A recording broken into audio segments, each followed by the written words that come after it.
I'll start with one for both of you.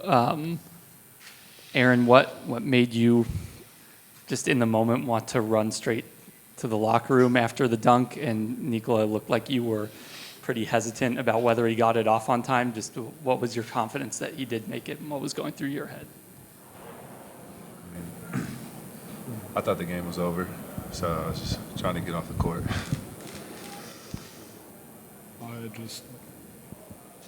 I didn't want to have excitement and then go down, so I was just like, I'm just going to keep calm. So that was my approach. I didn't know what happened, to be honest. I thought it was close, but it was really, really close. So It was.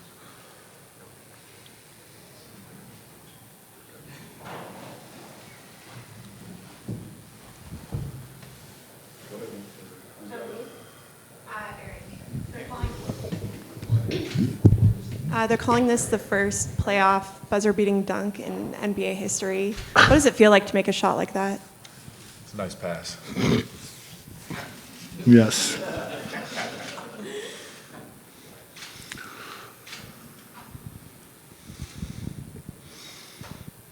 So, Joker, was it a pass?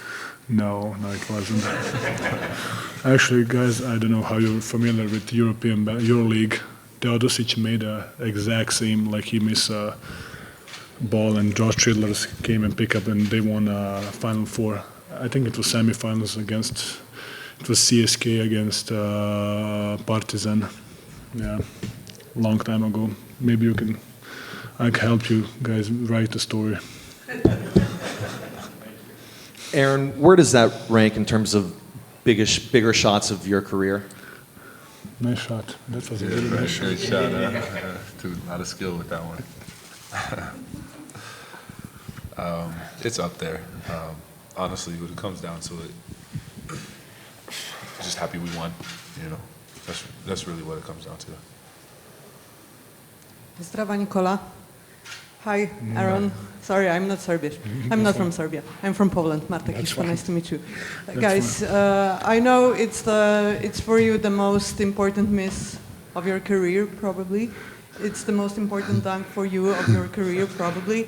So what's your mindset right now? I mean, the series is tied. Like, we're going back to Denver, so I think it's best of three, right? Best of two, best of three. How do you say? Yeah.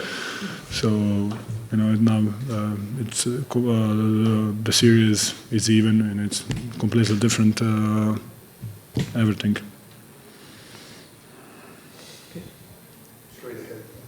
Aaron, when did you read that it was going to be an air ball, or were you just up there for a tip, or how did you? Because you guys obviously throw a lot of lobs. I don't know if that helped there.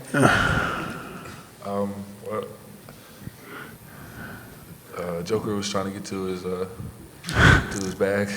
He was trying to get to that sophomore shuffle. He's made shots like that before. So I'm just trying to clean up everything on the glass. He shot it with enough time to give us a chance to rebound it. And those are like air balls are really hard to defend against, you know. So I was just in the right place at the right time.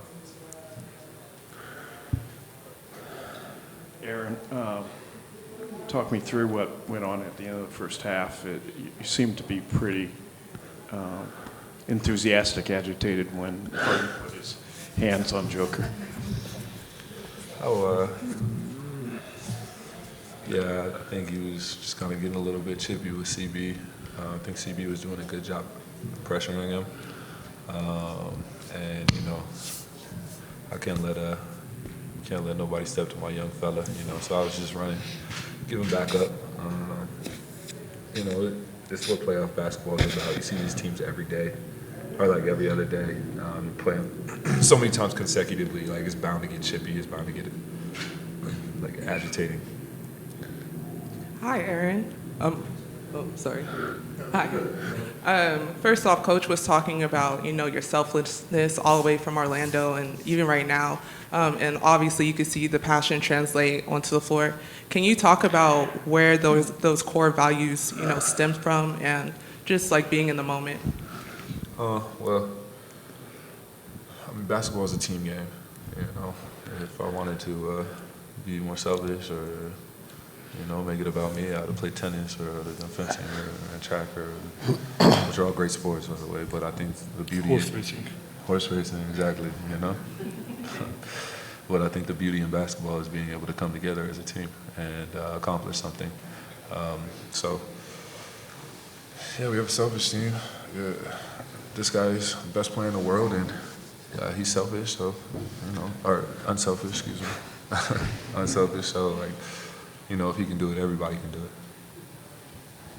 Nikola, to your left, the fact that, you know, all the starters played 40 minutes in this game, knowing that did you feel like you had to get that lead up to 20 to feel good about the effort that you put out in that third quarter?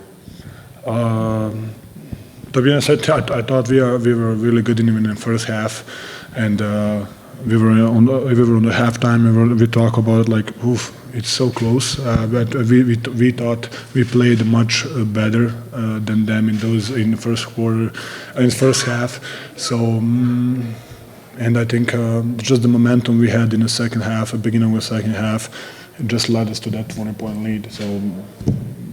Yes, of course, we want to have a 20-point lead every time, but it's not gonna happen every time. Do you guys think the team's performance today had more to do with technical adjustments and strategy, or mindset and attitude? I did not understand one word. Can you say again, please? Yeah, of course. Do you guys think the team's performance today had more to do with technical adjustments and the strategy, or like mindset and attitude? It was. Can I answer?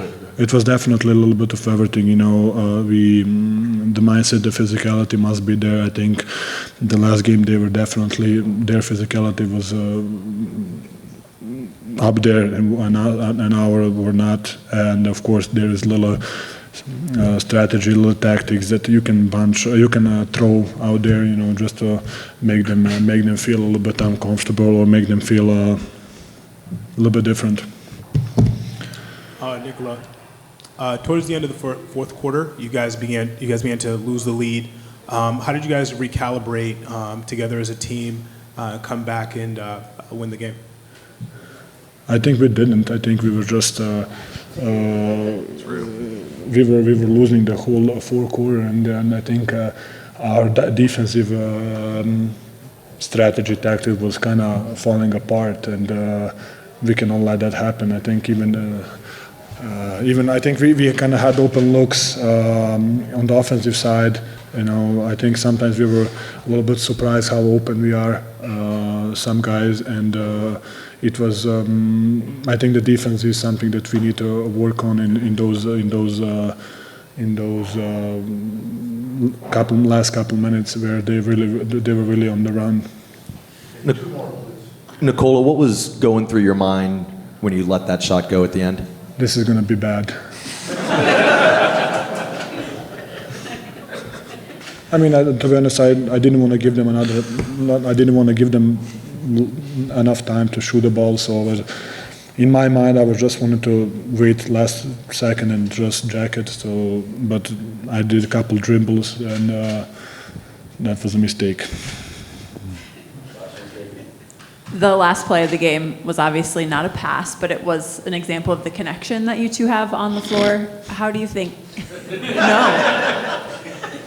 AG knew where the ball was going to be when you threw it up there, so maybe an example of it. But why do you think you guys have the relationship that you do, both on and off the floor? What's contributed to that? I thought the ball was going in the hoop when he shot it. Yeah. I think it's just experience, learning to play with each other, you know, respect each other's space, respect. So it's just chemistry that didn't happen right away. You just work on it, and then, you know, sometimes stuff like this happens just because it's natural spot where you be, or the natural maybe the bounce, how the ball is gonna bounce off the rim. So it's just lucky, but sometimes it's not lucky. And today was definitely lucky. All right, thank you. Thank you, guys.